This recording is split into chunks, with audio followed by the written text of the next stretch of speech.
Hello, everyone. Welcome back. My name is Kaisen Buntuong. You've probably seen me floating around in different sessions, but I'm the Director of Development and Partnerships at Philanthropy Together and one of your co-hosts for the We Give Summit. Please note that closed captioning is available, can be enabled at the bottom of your Zoom screen. Thank you all again for joining today. We have an incredible session called Building Solidarity, Asian Americans with Black and Indigenous Lives. So really, really important topic. By attending, I would say you're also taking the first step into exploring and hopefully committing to this important work. Throughout today's session, please engage with this amazing panel through the chat. We also have the Q&A enabled, so engage away. But without that, I don't want to spend any more time doing housekeeping. I'm really happy to introduce our moderator for today, Sook from Asian Americans and Pacific Islanders in Philanthropy, also known as AAPIP. So take it away, Sook. Wonderful. Thank you, Kaisen, Philanthropy Together, and to each of you for joining us here today at the We Give Summit. It's been a great summit thus far with the wonderful plenary and kickoff yesterday. Today, we are excited to be with three outstanding individuals representing their equally wonderful giving circles, discussing their work in building solidarity, Asian Americans with Black and Indigenous lives. But before we introduce our speakers, I want to remind viewers to share your thoughts with each other and to share resources using the chat function. And then later on in our conversation or at any time, use the Q&A function if you want to ask a specific question to speakers. And we definitely have time as part of our time together for questions from you. And I just want to remind you, there's no audio format for participants in this webinar, so please use the chat and the Q&A features. I would also ask each of you to introduce yourselves in the chat as the speakers introduce themselves. In addition to your name, your pronouns, the native land that you are on or from, please also consider sharing your response to this question. What does solidarity mean to you? And then I think we'll go ahead and put those instructions as well in the chat. I'll give you a chance to think about that for a second. And now I turn to our three speakers. Would you also please introduce yourself similarly, your name, your pronouns, the land that you are on or from, and then also please share, what was your first experience of solidarity? And we'll ask Cynthia, and then Jason, and then Sabrina to introduce themselves. Good afternoon, everyone. So glad to see all of you here tonight. Tonight, I think, because late afternoon and even later in the East Coast as well. My name is Cynthia Yongvang. I'm the co-founder of the Hmong Giving Network. My pronouns are she and her, and I really want to also acknowledge the Duwamish land that I'm residing in Washington State. I'll probably talk a little bit more about the Hmong Giving Network a little bit better, but I think that for me, what solidarity means is really that long-term commitment, right? I mean, long-term commitment, not just from the individual who we care about social justice and want to do this work, but it also has to come from the community you live in as well. Whether you define community as a more of a racial community, in my case, would be the Hmong community. And I think that one community and individual work hand in hand to really look at how we can rebuild solidarity in the long term with other BIPOC communities as well as with the Black community, then we can actually affect more change than just me, myself as an advocate doing that on my own. Pass it on to Jason. Hi there, everyone. Thank you, Cynthia. It's a pleasure to be here. My name is Jason Jong. My pronouns are he, him. I'm calling in from the Nisenan, Maidu, Miwok, and Patwin lands known as the Sacramento region. I am one of the founding members of the API's RISE Fund, and I'm also the executive director and founder of the Sacramento Asian Pacific Cultural Village. And I think that one of my,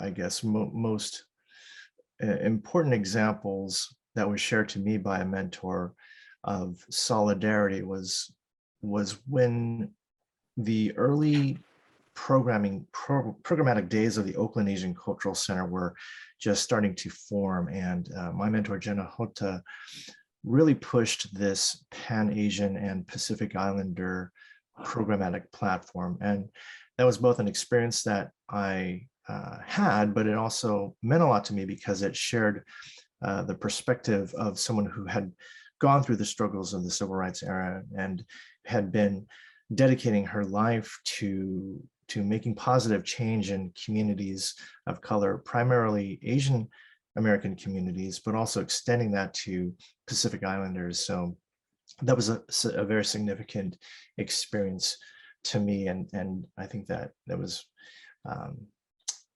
it meant a lot to me because it showed how the older generation can transmit this knowledge and this encouragement to the next generation of looking beyond just our own communities and expanding the idea of solidarity with others. And I'm going to pass it on to Sabrina. Thank you. My name is Sabrina Wu, and I'm the co-director and co-founder of LUNAR. My pronouns are she, her, and I'm calling in from unceded Huichin territory, land of the Ohlone people, known to many as Oakland, California. So although I live in California now, I originally grew up in New York. Is there some feedback? Okay, I originally grew up in New York, and I think, Suk, your question was a first experience of solidarity. So I was thinking about this today, and when I was growing up, there were a number of distant family members who immigrated to the area. And most of these people were not blood relatives, but they were somehow connected to one of my grandparents or a distant auntie. But they'd all be introduced to my parents and others who lived in the area. And my parents would take many of them under their wing, try to find them work and housing and help them out financially.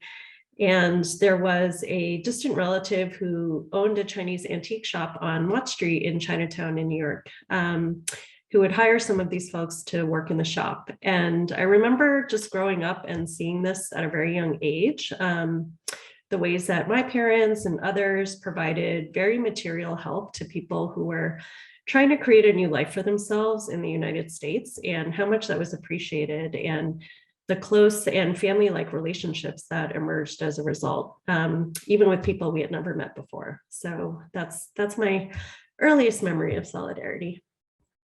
Wonderful, thank you. And I forgot to take my own advice. Kaisen introduced me as Suk from AAPIP. I serve in the Vice President of Programs role, and I use she, her pronouns.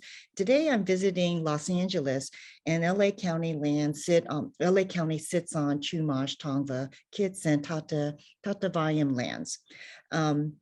This month in May, is also Asian American and Pacific Islander Heritage Month, which is also a construct of solidarity.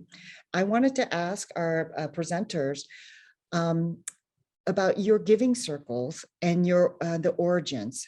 What is your giving circle's origin story? And if you did not start out with cross-racial solidarity, how did you get there? And we will first ask Jason. Sure. The API's Rise Fund was established by Dr. May-O Lee and Elaine Abele, two local community leaders and organizers. Dr. May-O Lee, an exceptional leader in the community that has had work to inspire so many other local and nonprofit community social service agencies and organizations, and had led one in particular for quite a long time. So I think that it was probably in the backbone of our organization to have this broad approach. When they sought other partners to become co-founders like myself, it was apparent that that's what their strategy was, to seek out other leaders that had a wide perspective and maybe different circles, but still this idea of broadening and widening the net. Thank you. Sabrina?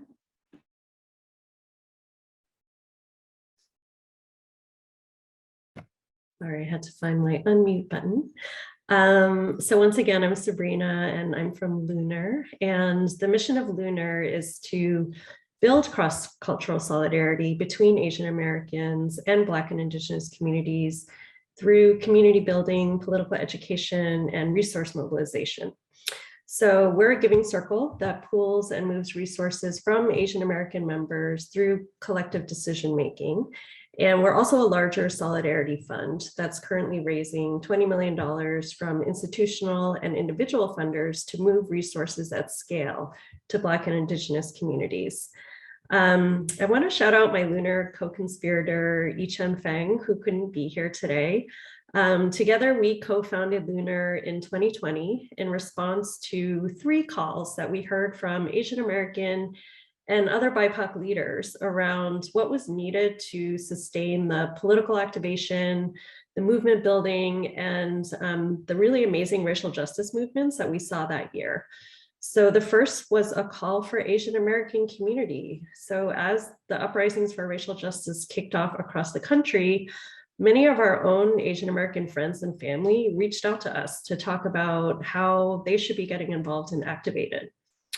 And the second call was for solidarity. So racial justice movements have been calling on white folks and non-Black people of color to take a stronger stand in solidarity with the movement for Black lives, to reflect on ways that we as Asian Americans have been complicit in anti-Black racism, and to use our power and privilege in service of Black liberation. And movement leaders lifted up a specific need to organize and grow the political and resource base of progressive Asian Americans, especially a younger generation with wealth. And the third call we heard was for resources. Black and Indigenous movement leaders have been so articulate and clear in their demands around the need to mobilize greater resource towards racial justice and liberation, especially towards long-term movement infrastructure and more community ownership of land and other assets. So Yichun and I began to collaborate in response to these calls. I work in philanthropy, Yichun works at a private equity impact investing fund. Collectively, both of these sectors manage over $6 trillion of capital globally, but we're so siloed and we so rarely collaborate to actually align our strategies for larger scale systemic change.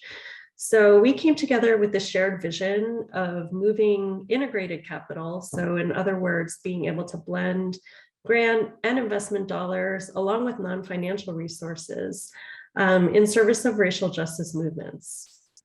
And although we started with this big vision to organize Asian Americans and move money at scale to Black and Indigenous communities, as organizers at heart, we understood that we needed to start small and first and foremost with our own people. So that's why we launched with a giving circle last year with Asian Americans that we are in community with and in relationship with.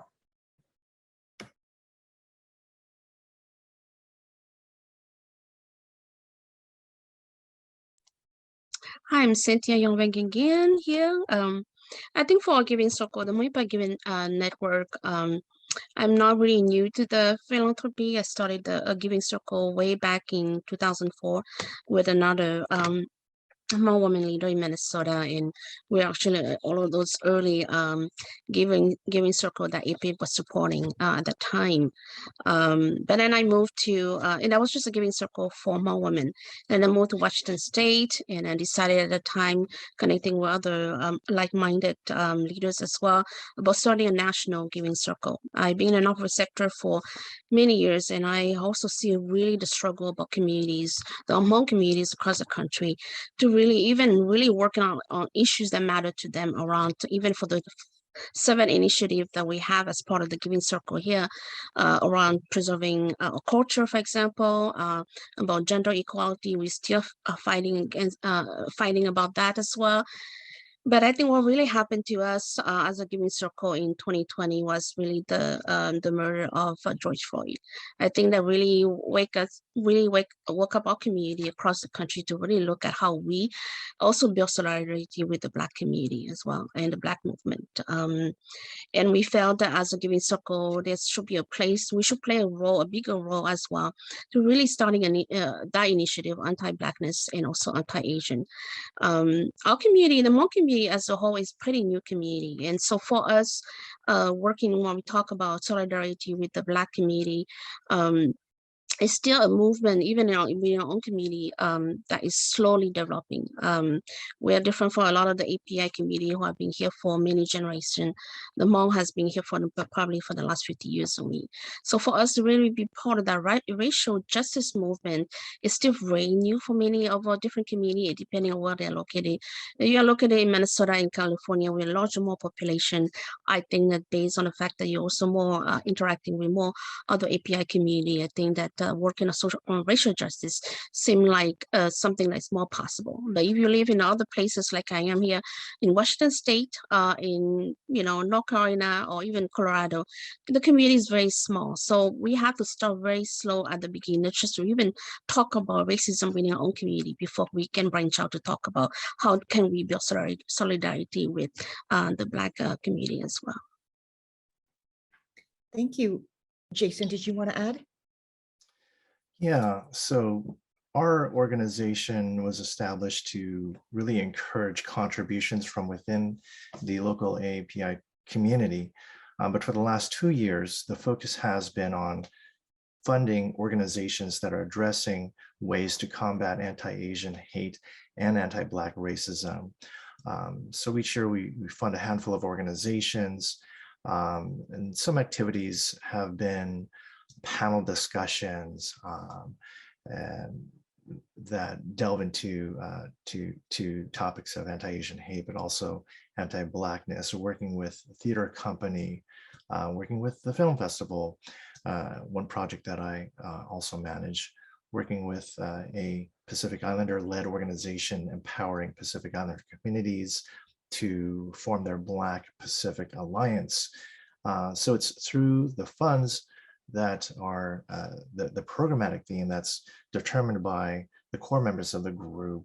And we determine the focus of the grants. And for the last couple of years, while the funding has primarily gone to organizations led by AAPI folks, the work has been cross-cultural and really addressing anti-Blackness as well as anti-Asian hate.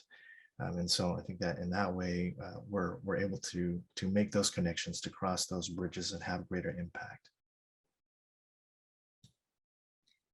Thank you to each of you for walking us through part of your own journeys as individuals and as giving circles. And it was enlightening to hear some of the similarities, but also some of the important differences in each of your work. Many of you spoke to this as in your telling of your journey, of your giving circle, but I'm going to invite you to add on further. What specifically does your giving circle do or prioritize in order to be in solidarity, build solidarity, and how do you think that reflects how change happens or how change happens in the world? Would you like to add to anything along those lines?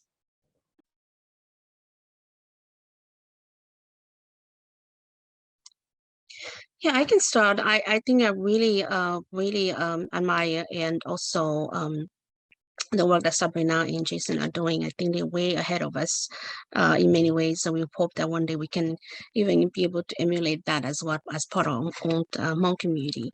But I think that for us, it's like I mentioned earlier, it's really the beginning journey of us. So we're building that solidarity, not only with the Black community, but also with other BIPOC community as well. And for us, about the work that we want to be able to fund at this stage, and we have done that through a small grant from AAPIP as well, is really starting conversation within our own community. Many the Hmong language itself has not been developed only in the last really 50, 60 years, right? And so trying to really find terminology related to racial justice or even racism is really challenging. So how do we have that conversation with our elders, for example, about that, right? A lot of our own prejudice and own anti-Blackness come from the experience of, for example, elders have experienced once they came, the first time they came to the United States, for example, living in more in poverty area, for example, and also being subjected to violence, right? And so for that is, and again, like I mentioned, it's not something that has been done, in our home community, that we as an entire community talk about this and try to find a solution to it, right? It's one, like I mentioned, with the murder of George Floyd, all of that come like opening a Pandora box where we see all of the, on one hand, all the goodness that happened in the whole community, but also all of the ugliness that happened also in our community when it comes to building solidarity with the Black community. And so for us, particularly for our Giving Circle, is really about initiating a lot more of those conversations across the country, really helping maybe our community establishing what are those terminology that will help us to be more in solidarity with the Black and other BIPOC community as well. So again, for us, it's really at the beginning of the work, and that's really, I applaud what Sabrina and Jason are doing, especially for you, Sabrina, about moving some of the funds that from the API to the Black community. We are not even there at all yet at this point, but it's really enlightening and inspiring to see that you are doing that kind of work already. It's something that hopefully when we get to a point in our journey as a whole community, in our journey, when we get to that point where we have really come to a consensus about what does really solidarity mean for us as a community, then we can also be in that point where we can say we have the resource and we'd like to be able to also share that resource. I can jump in. Certainly, Cynthia, our organizations are all in different places and serving in different ways. I don't see any one organization, in a stronger foot than the other. But what I do think is important to continue with our work is the idea that these are intergenerational problems, and these solutions are likewise going to be intergenerational. I really appreciate how your organization is focused and committed. I appreciate how our current focus is in its second leg. I think that flavor of the month kind of funding maybe it doesn't serve the community as well. But when we think about solidarity and along with that comes consistency, and I think that having a theme that is consistent, at least for 2 or 3 years or perhaps more, I think that does serve the community well. And so I think that that's an important aspect of what we're trying to do and what we've been doing over the last couple of years, is just having that consistent outlook, because these problems are so big and so broad, and they take a long time to address and nurture.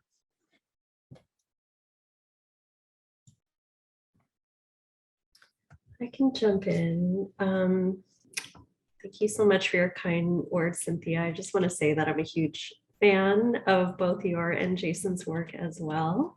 And I think it's all needed. For LUNAR specifically, we see our work as equal parts community building and also a fund. And we think that both of those things can build cross-racial solidarity through moving resources from Asian American communities to Black and Indigenous communities. So in terms of the question of how we think change happens, we built LUNAR with the belief that starting with consciousness raising and personal transformation at the individual level is what eventually leads to transformation at the community and movement level, and the type of cross-cultural solidarity and power building that is a part of our vision. So we believe that stronger organizing of Asian American communities will lead to more powerful multiracial movements, and that we can play a role in that effort. So specifically with our Giving Circle, it's a pretty involved program. It requires a deep time and financial commitment. At this time, it is a 6-month program, and each circle pools and moves $100,000 total. So our members are engaged in deep personal reflection with each other on their own experiences with race and racism, and they are given the opportunity to be in dialogue with Black and Indigenous movement leaders who we invite into the space to share with us about what they're seeing on the ground, where they're seeing resource needs. And this is all for the purpose of ultimately moving the money in a reparations and wealth redistribution framework that's co-created by the group itself.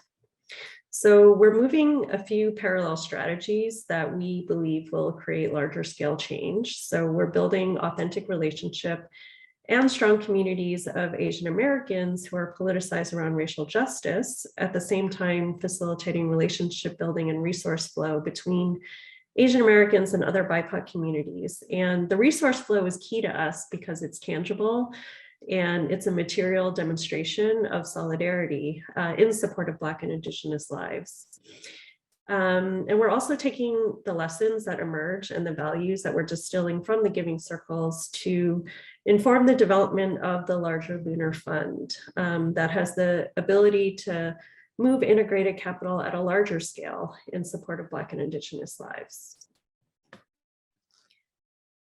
My deep respect to all of you in your giving circles and the work that you're doing for toward what one of the keynote speakers said at the top of the We Give Summit when it opened. Angela Glover Blackwell spoke about transformative solidarity, not transactional solidarity. And in what you three shared, you shared about the transformative work at the individual, organizational, and community level.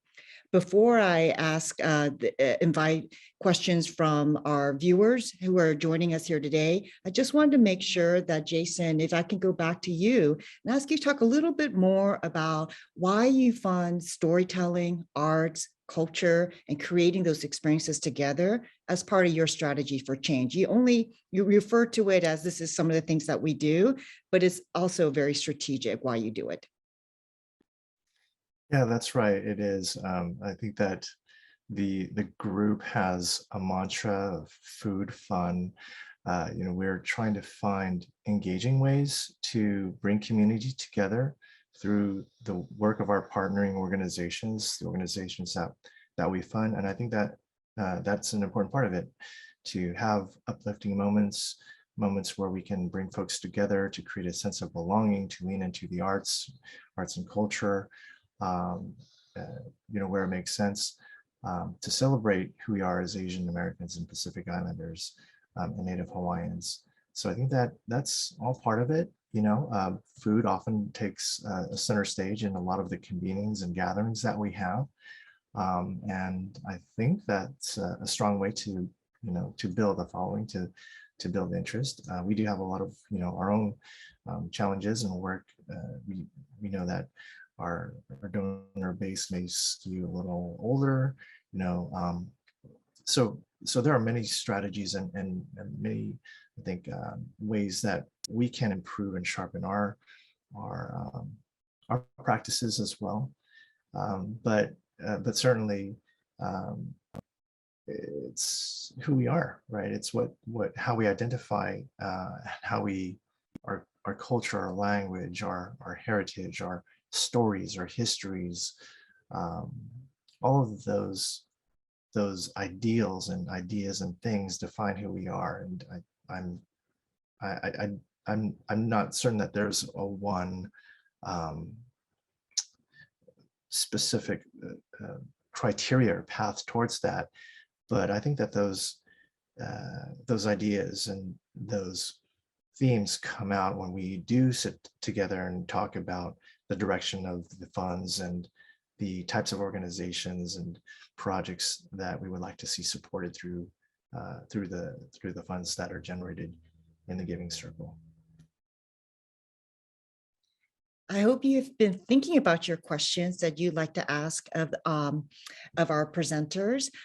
If we have questions already in the queue, could you let me know, Brandon? And if not, be thinking about it now, and I have a question that could kick us off. I wonder if there's already a question from the group.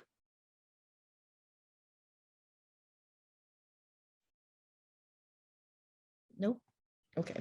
Well, many people, when we talk about this topic, are with us in our hearts, nodding heads. They're ready. They understand. They feel like they have something to contribute and many things to learn. What are we all heard many different starting points and ways to engage. Are there any concrete ways or starting points that you can share in addition to your own experience, but maybe from your own experience?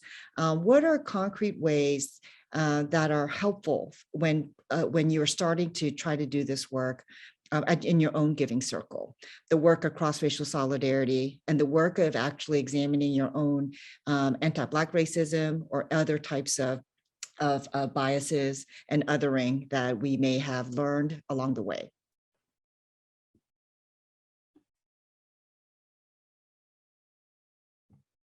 I can start.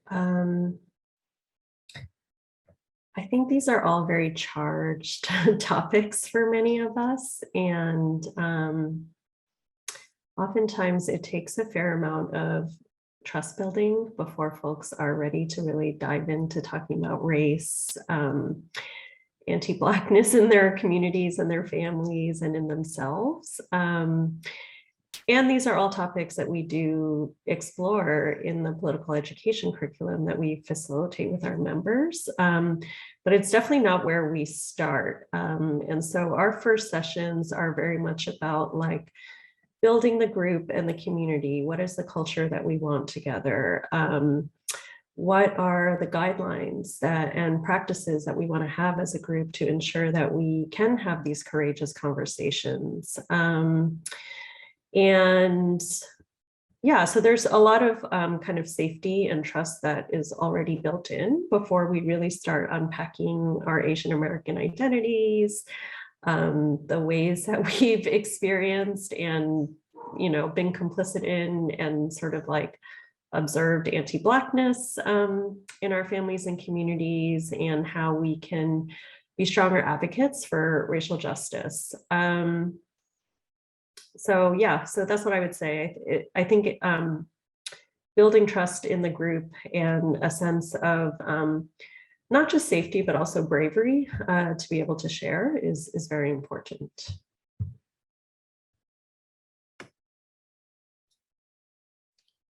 I think that as we go out into the community as decision makers or as programmers, funders, or even recipients, we're cautious not to tone police, to shame folks who might not have all the words and all of the terminology down. You know, because it is that extra layer. These are already difficult topics that we're talking about, and there's a lot of vulnerability that's required on both sides. And to have that extra layer of you know, not feeling enough on top of all of the other things, it compounds it, and I think it makes the discussion harder. So I think it's just important to you know, give each other grace, and as decision makers or funders to try and see beyond the words that may or may not be there, and to look into the direction of the organization, the programs, the impact, and also, to be honest, to not encourage that, you know, that crafting and curating of all of the right things and words to say. Language is always changing. I feel that sometimes it can be a barrier. Sometimes it can help cloud the process and you know, make it more challenging. So I think just kind of looking out for being overly critical of not having the right words and the right language all the time.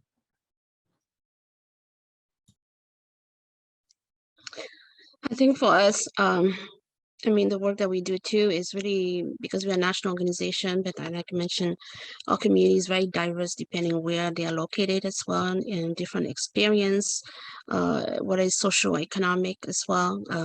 So when we talk about the work that we want to do around anti-Blackness and solidarity, for example, or even anti-Asian is that we also need to do that more of a need assessment about where is our community is at in each of those different communities, right? Like I mentioned, you happen to work with the Hmong community in Minnesota. They have a better understanding. There's a lot of non-organization, there's organization, and they're also more involved in other API organization as well. So when we talk about anti-Blackness, maybe it's something that they probably understand a bit more. But you trust this conversation in Portland, Oregon, in Washington State, for example, it's still a long way even to get to that basic conversation about what does it mean for us to be in solidarity with other community as well. And so it's kind of what Sabrina is saying is really, again, even within our own community, and I'm just talking about working with diverse community like Sabrina and Jason are working with, even within our own Hmong community, we'll still have to really build that trust as well. So this is a question we received. What type of relationship should institutional philanthropy cultivate with giving circles? In what ways are giving circles better equipped and positioned to bring about social change? And what ways should there be partnership? So it's a multi-part question. Let me know if you want me to reread it. I think for me, I mean, the reason why I started Giving Circle, working in the nonprofit sector many years doing fundraising for organization I work with as well, I realized how challenging it is sometimes to seek fundings from mainstream funders and really having to explain the challenges within your own community, the issues that you face. It's almost like you have to go back and give them that, one-on-one education about your entire community, and before you can even get to the point of, the reason why you're asking for X amount of dollars from them, right? And I think being a part of Giving Circle, and I think that's a reason why it also be a good thing, a great partnership, is because working with Giving Circle, we know our own community. We know the in and out about the challenges that we face, some of those issues. We also can come together and find some of those solutions that is more workable for us. That may not necessarily something that philanthropic institutional will totally understand, right? And already have building that trust with all Giving Circle as well, that we also know our community and we can find those solutions that may not necessarily be the one that they have thought about it, but actually those are solutions that actually work for us, right? And honored our journey in terms of finding those solutions as well. And so that can actually, mainstream philanthropic organization can go a long way by really funding, for example, and some of the work that the Giving Circle are doing, especially community level, at the community level. I think in the Sacramento region, we're fortunate in having a fairly strong partner, the Sacramento Community Regional Foundation. They are the foundation that we attach ourselves to. They've just generated more than $13 million throughout the region for their focused Big Day of Giving. Our own fund generated, I think, over 10,000 in this kind of one focused day of encouraging others to dip into their pockets and give. That's one example of a positive, relationship, but I think that certainly there could be more to be done. Listening more to Giving Circles, listening to their needs and to the needs of, as we're essentially a re-granting kind of agency, looking at the needs of the folks that we're funding, and they're actually primarily smaller organizations, really micro-sized organizations. So more connection probably, and more discussion and listening and learning from these Giving Circles and from the organizations that they're supporting. I think that that would be a good direction for the more institutional funders to follow. But then it's also a two-way street. A lot of philanthropic organizations are ahead of the curve in terms of trust-based giving, other practices, and so I think that we all have a lot to learn from each other, and more conversation and connection between these two types of entities can only strengthen the field.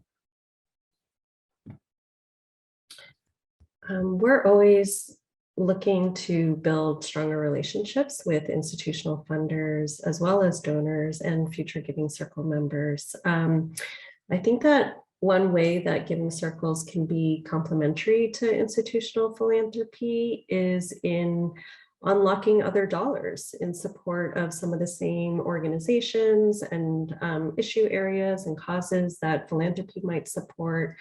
That has been one of our main goals with LUNAR, is reaching folks who have wealth, who may not be politically activated yet, but who are ready to be, and being able to activate them as people, but also mobilize resources in support of racial justice, which we know has been so historically underfunded. All of the Giving Circles here have such amazing and dynamic programming that they're offering the community as well as their members. Many of us are doing this as volunteers. So I think just even having programmatic support to be able to do that continued engagement is so critical.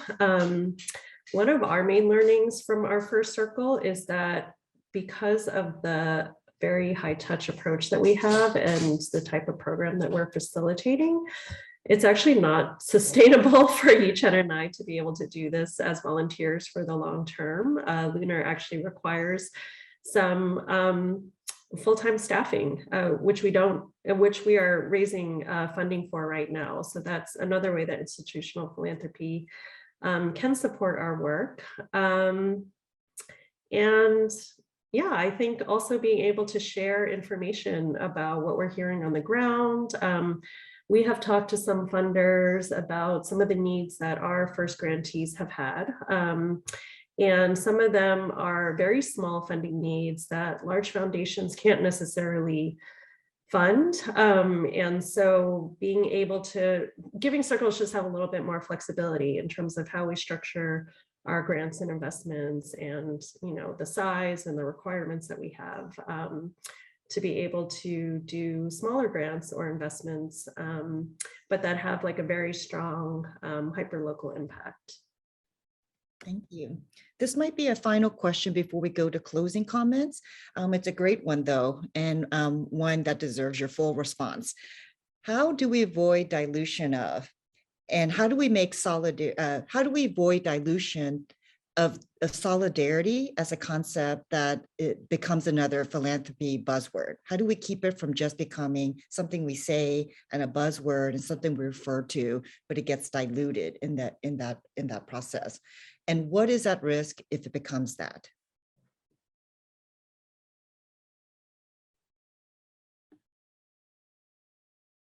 Save the hardest one for last, perhaps.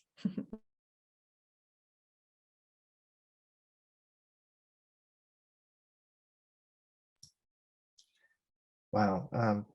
I don't know if there's anything that we can do to prevent it from becoming a buzzword.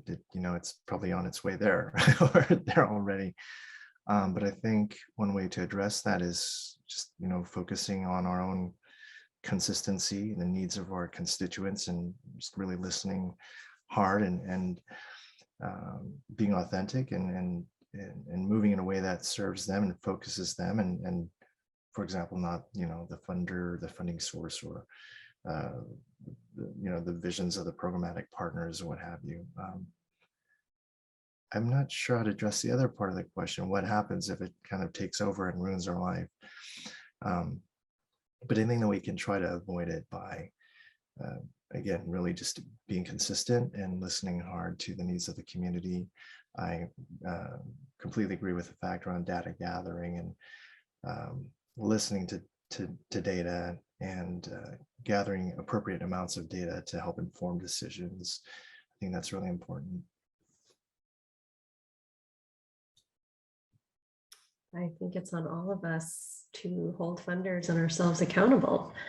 I think, you know, in doing this work, I've learned about so many different efforts that are called solidarity funding or supporting the solidarity economy. And oftentimes folks are defining solidarity in different ways. And so I think just being very clear about what we mean as solidarity. Like for us at LUNAR, we understand solidarity as a practice of mutual support that's demonstrated through tangible and material actions. I know that, you know, working in philanthropy, something that we do well is issuing a lot of statements when there's a crisis in solidarity with X community.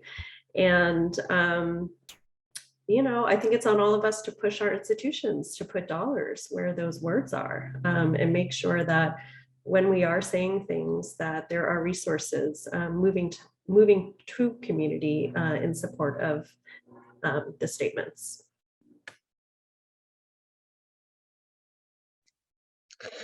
Yeah, I mean, I think that Jason and Sabrina said, they both said it all. I think it's more continuing this work, not only building within your own community and addressing solidarity within your community, but also with others as well. And just show up and listening to our community about what's gonna work for us. Wonderful, thank you. Now we are coming to the close of our session. I'm going to ask each of you for your own closing comments and thoughts along the theme of what has been the hardest earned or inspirational lesson that you've gained from this work. Whoever's, thank you, Jason. Yeah. Well, I think that the work is hard, but it also can be inspiring in and of itself. It can be hard and draining and long hours, but when you see the results, when you see the impact that you're having, that's, I think, the most inspirational lesson, and it's the hardest earned lesson in itself, and it drives, I think, many of us in the field, in the sector, to know that the work that we are doing is making a positive impact, and just, you know, being inspired constantly by folks who are new to the field, younger maybe organizations that are doing incredible work that builds upon the work of other organizations before them, that builds upon the work of other leaders before them. I think that's what drives many of my peers, and that many of my friends that I know and colleagues that I know that are doing this kind of work. It's those moments where you can sit back and reflect and know that you are part of this collective path of trying to move the dial forward together.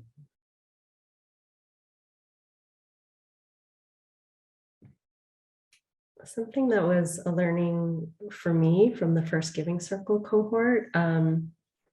So, you know, as I mentioned earlier, when we came up with the concept and the vision for LUNAR, it was very much about moving money. And what sort of emerged from the Giving Circle, whose charge was to move money, was that the money is important, but it actually wasn't the most important part to them.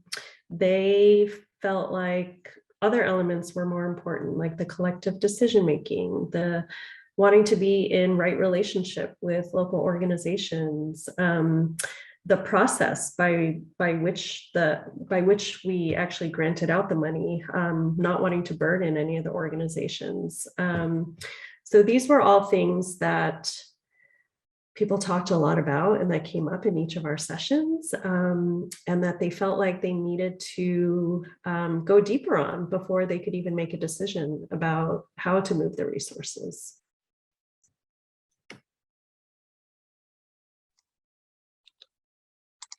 Us has a lot to do with really lesson that we have to learn is about really educating a community about uprising, of course, of anti-Asian hate crime in America since the pandemic. I think as a Hmong community ourselves, we have never been as much involved as much as when that happened during this pandemic about us also being targeted. I mean, suddenly you know that you're Asian, but you know that you're Hmong, but now you also feel like you're also part of the API community because of the fact that you're being targeted as an Asian person. And also addressing the anti-Blackness in the Hmong community. I'm inspired that a lot of young people are willing now to really talk about that as well, and also to work on this as well. And so on one hand, it's hard conversation to have have with our community, but at the same time, a lot of hope and inspiration to see that some are really now also coming forward, wanting to do more of that work as well. We have come to the end of our time together, but it is with deep respect and appreciation that I thank our three presenters for sharing their journey and their experiences and their insights with us today. Also want to thank Philanthropy Together, because you bring all of us together in many forms of solidarity. And I would just close and thank you to each of you who have tuned in. And I just want to, before Kaisen cuts me off, LUNAR, when they did their funder briefing last year, they used a quote from the late Bell Hooks. And I'm just going to put it in the chat because we don't have time to read it. But a final parting gift to you from one of I know a hero for many of us, Bell Hooks. I'll give it back to Kaisen. Thank you so much. And once again, thank you to our wonderful speakers. I hear that solidarity is really just this ongoing work. We have to hold ourselves accountable, but also philanthropy in general accountable so that they can be ultimately affecting our communities in the way they want. So I appreciate so much each of you, Cynthia, Jason, Sabrina, Suk, for this enlightening discussion. And then for everyone here, really continue to follow their work. Each of them are also really the future of philanthropy. So, but before we wrap up, just really quickly, I want you to take the quick 2-poll survey just to make sure we get some feedback from you on this session. And also in the next few days, this recording will also be available for you to rewatch and get re-inspired. So we hope you will continue to engage with us on Whova app where it's located. So thank you again for joining us. Our next session is called Rooted, Resisting, and Raising Resources for Gender Equality. That's happening at the top of the hour. So once again, let's close out strong and we'll see you there. Thank you, everyone. Bye.